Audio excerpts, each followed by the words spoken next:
Okay, you guys, boots on the ground. I did some Instagram research, and what I discovered is that Corinne's sister has pictures of her on some birthright type of excursion, and cut to, I think she is a quarter Jewish, which is a quarter too much for me. A quarter enough to, like, spark anti-Semitism amongst the masses. I don't know. Like, it's all bad, it's all dark. What? Why? Because she is putting us down. She's really putting a bad name for our Jewish... So, anti-Semitism within the community? Yeah, with Trump and president, like, we're all going down. This is just, like, the start of a very real decline. And with that, we welcome you to Rose Roast. I'm Aidan. I'm Sam. And we're both scared to be here. Yeah, I'm terrified. And with that... Subscribe! We had a wonderful women's march. You know, in other news, we had a women's march on Saturday. Sorry, is this the 6 o'clock? We're just talking about us. Get in. Women's march. Go on. I'm going somewhere with this. We had a women's march on Saturday to really fight for what's right, equality in genders, and globally, it's very important. And then 2 days later, we follow with this bullshit. You know what I mean?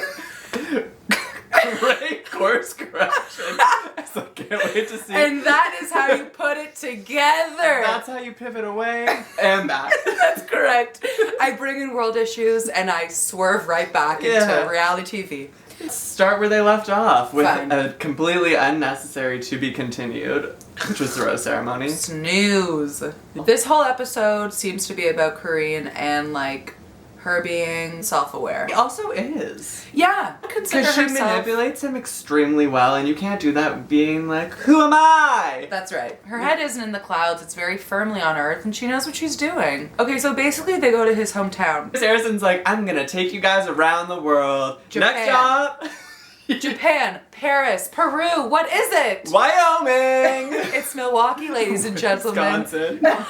Wait, fair. You know what? Sorry, It's sorry. somewhere in middle No, I America. think you're right. Milwaukee, Wisconsin? Who knows?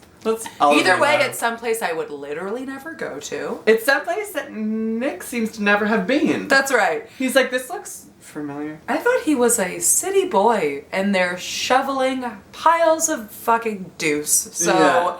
I mean, I don't know where we're at. I can't They, make heads walk or in. tails. I love that they're like, we're not going to pay for a hotel. This is an abandoned mansion that someone couldn't afford to pay the lease on. 4 You days will in one be day. here for 72 hours straight. Make yourselves at home. Yeah, take all the fresh air now because you'll be locked here for hours. Yeah. So they meet at a pond, a local pond that Nick hasn't been to. You know what I mean? 4.5 hours of glam and a flight from LA to whichever W state they're in. Contoured and highlights, cheekbones, everything's very pronounced, and they Shining literally for the have gods. it to pivot turn back to their jail. They're like, shower off. Yeah. So he goes on a one-on-one date with someone who laughs at everything. Beautiful. Every She's word. stunning, but I think that there's not much to her. I don't think that their connection is palpable. I don't even remember what they did on this date, and I think that They she was went boring. to the bakery. So yeah, they make it on a hill. Her sad story is that her parents got divorced, and honestly, I just wasn't feeling it. Yeah, and then they ran into his ex and talked to her for way too long. Okay, ran into, I feel like it was very staged. Yeah. I don't know what they were doing with that, and her double take through the window at a cafe was not convincing. She was like, Nicholas? She's Is like- that you? She's like, I'll look down at the camera crew, and a guy I know? Like, Yeah. let all these people walk by. She's on a pretend phone. Yeah. She's like, I had to call you back. We dated for 3 months. Let's have a confrontation on screen in Yeah, front of sort someone of. that you're going on a first date with. Very well planned out.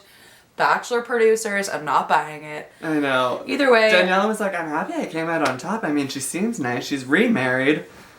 Also, when she was like, tell me one of his flaws, and she was like, he loves too hard. Yeah. I was like, okay, this is fake. Like, such a pump up. It's probably one of his sisters being Yeah. like, let me tell you something relatable about him. His problem is that when he doesn't like somebody, he stops seeing them. And she's like, yeah, that makes sense. She was like, okay. got it, tell me more. Right away after they're having their 3-course meal somewhere abandoned, I know what's coming next, and it's always a concert, and it's always on an elevated stage. Sam was like, quickly, who do you think it is? and it was in I fact, don't know, it's episode 4. no one I know. Yeah. A country singer. I mean, I'm not sure, and I don't think we'll ever know because I don't think they'll ever make it. There you go. And Couldn't be more women who are happy to be there simply for the fact that it's a free ticket and a Tuesday Free ticket night. to some sort of entertainment. A lot of middle-aged mothers, a lot of young tweens. Pretty much anyone who could get a babysitter that night. That being said, would I have been in the audience? Yeah. Of course I would. Would I have left after 5 minutes? Sure. Of course. Would I have circled back for the VIP meet and greet with Nick and whatever her name is? Prayed for an autograph? Yeah. I'm only human. So we go to our next date, and again, a city boy just doing some country duties for no reason. With literally the rest of the girls. They're just planning these dates just for Corinne to be like, I'm not doing this, and they can film that. The connections are so loose too. They're like, why are we on this dairy farm like milking cows? And he's like, honestly, I saw a cheese farm once. Honestly, I know the gag is gonna happen where I can't milk the cow and the bisexual can, and I want to make that happen. He's like, my masculinity is too fragile. This couldn't possibly be like hand jobs. And she was like, I got it. So Corinne left, if that's not clear. Corinne was like, I've had enough. Example of, like, you know when your math teacher is like, you will need to know this. And they're like, why? Like, when have you used it in the real world? And they're like, you just need to know it. Like, the girls are like, why aren't you shoveling shit? She's like, because I don't want to. And they're like, but you have to. She's like, why? And they're like, because it's what we're doing. She's like, I'm good though. I hate her, but I respect her. There were points where I was like, okay, I get it. Like, when they were confronting her, they're like, later on in the date, like, after they're kind of having their one-on-ones, Corinne can hear them all shit-talking her, and she's like, puts on a fresh coat of Kylie and confronts the girls, and they're all just like, as you only should. She had some razors in her hair, she's like, pull my weave. Yeah. And they were like, do you think you're mature enough? She's like, yeah, that's why I'm here, like, I'm a mature person, I run my dad's company, and it's also, crazy. Nick. She's like, I'm dating a glorified toddler, of course I'm mature enough. That's right, he's a big baby. So, Renee will take care of us both.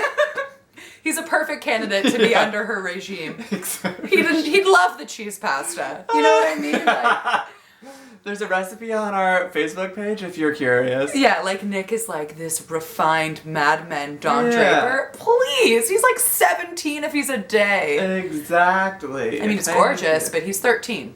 Yeah, the reason we don't think you're mature enough is you're always napping. She's like, of course I'm napping. This is exhausting. I'm always dealing with you guys. I'm always drinking. Mm-hmm. Her evidence was that Abraham Lincoln also napped. And I was like, that's stupid but iconic, and I agree with you. When she said Michael Jordan and Abraham Lincoln, I was like, my hands are tied. We go to the one-on-one with Raven. That's so Raven. This, like, dark-haired beauty who, I guess, doesn't have extensions, but she's got hair. I actually don't even think that she dyes her hair. I don't think she does either. I think it's just dark. And she said I was born with black hair. So they watch one of 11 siblings, watch his sister do soccer. Von Trapp family member, he's one of 15 sibs. 18 kids and counting, and I think that contributes to the fact that he hugs, kisses, and loves every girl he's ever met. He's obsessed with them all. All of them. Do you not think it's too much? Like, when they sub out for each other, it's like he doesn't even know. He's like, where were we? Right? Yeah, I'm in love with you. And I see myself marrying you. Next, we go to the roller derby. Yes. Raven chats with his younger sister, who's had a ton of blue Kool-Aid. Her entire mouth was blue, and I couldn't focus on a single word she was saying. We have no idea what the conversation was about. And also, she meets his parents. One has a Kate Gosselin haircut, which is only appropriate for the amount of kids she had. And I don't know, like, they meet each other. It's obviously a big deal for her. She meets the sister. Like, it's all very fast, very soon, and like... She also, I kind of respect how comfortable she was. Like, he was like, so, you know that last relationship you had with infidelity? How did that end? She's like, okay, this is gonna sound psychotic, but I caught them cheating. I drove way too fast to get there, but I caught them. Kicked open the bedroom door, beat the shit out of both of them while they were butt naked. With a sharp stiletto. And then took a stiletto to finish the job off. She's like, I'm convicted of murder in 3 states. My takeaway was that she kind of looks like Andy and Caitlin, like same, like dark hair, long hair, like pretty face, and I think that really is just like working to her advantage. And though I can't take her seriously with her accent, I'm so sorry. I agree. That would drive me up the wall. But that's me. That's me. That's us. Yeah. Party. Cocktail party. Again, he's on the rotation of the girls. Things don't matter. Cut to Josephine amping up Corinne to have a fight with Taylor. Josephine and Corinne need a show together. I want to see them top to bottom. ABC, if you're listening, I will help you do this. I mean, Josephine's show I'll watch tunes. them nap together. For sure. The show tunes. The show tunes, Kareen's blondness, all their blondness, their lip injections, like yes. They need to do Birthright together. It would be like if you and I did Birthright together. I don't get it. I don't know what's going on. I want to learn. But we're show staying me the ropes. tuned. And we're staying tuned. Exactly. So yeah, that's an idea. Take it or leave it. Whoever's watching out there. Take it. Hopefully take it, yeah. Taylor is this educated, I want to say, Pocahontas-esque, just like really however good professional person. or unprofessional she is. She's made it very clear that she gives this many fucks and this many shits and does this, and we're just like, all right, Too many message of them received. have been reading memes on the internet. I was like, stop talking like that. Kareen goes to Taylor and she's like, listen, bitch, like, what's up? What's good? Like, I see that you're shit talking me a lot. I think that you think I'm an idiot. And Taylor just like rips her a new asshole in a really like condescending way. I don't think you're an idiot. I think there are different kinds of intelligence, and like you don't check off that many boxes on many of them. And then goes into great detail about the definition of emotional intelligence and how Kareen lacks it. And it was the most condescending shit I've ever seen. Kareen was like, yeah, I can read between the lines, you bitch. I know what you're saying. And she's like, I don't think you do know what I'm saying. She's like, I do. Stop using that tone. Here's the thing. I mean, yeah, Kareen is not a great person. And I can imagine living with her being a nightmare. Yeah, wide awake But when nightmare. you're coming off looking like the bad guy, you're really shitty.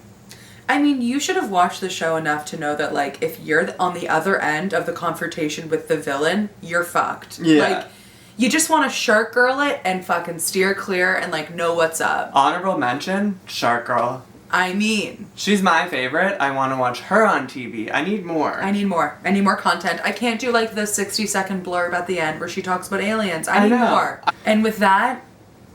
We were left with another to be continued, which was completely unnecessary. Just send somebody home. Totally unwarranted. Just get them gone and like give us more Shark Girl. That's all we ask. See you next week. And subscribe yet again. And subscribe, please. We need it. Send us to a friend. Or an enemy. Or a frenemy. Okay, bye. Love you.